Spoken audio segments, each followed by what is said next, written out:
Hello. Hello, સાંભળો. હા જો સાંભળો, તમે સાંજે આવો ને હા તો ચણાનો લોટ લેતા આવજો, મેદાનો લોટ લેતા આવજો, ઘઉંનો લોટ લેતા આવજો, રાજગરાનો લોટ લેતા આવજો, બાજરાનો લોટ લેતા આવજો, મકાઈનો લોટ લેતા આવજો, અડદનો લોટ લેતા આવજો. બેન, હા, અરે મસ્ત જોરદાર એક આઈટમ બનાવવાની છું. મસ્ત ખવડાવું તમને.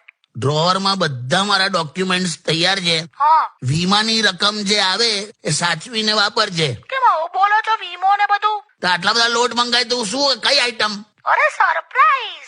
નથી ખાવું મારે. એવું મને સાંભળીને જ ગભરામણ થાય છે. તો શું ખાશો પછી? અરે બધું બહુ છે ખાવા માટે, ખાઈ લઈશું. શું ખાશો? અરે મિડલ ક્લાસ માણસ પાસે ખાવા માટે બહુ બધું હોય. એટલે બગાસા ખાઈશ, હવા ખાઈશ, ઝોંકા ખાઈશ, ઉધરસ ખાઈશ, છીંક ખાઈશ, હિંચકા ખાઈશ, ભાવ ખાઈશ, ધક્કા ખાઈશ, પૈસા ખાઈશ, માથું ખાઈશ, ખોટ ખાઈશ, માર ખાઈશ, પણ તારું બનાયેલું નહીં ખાવું. મૂકી દે.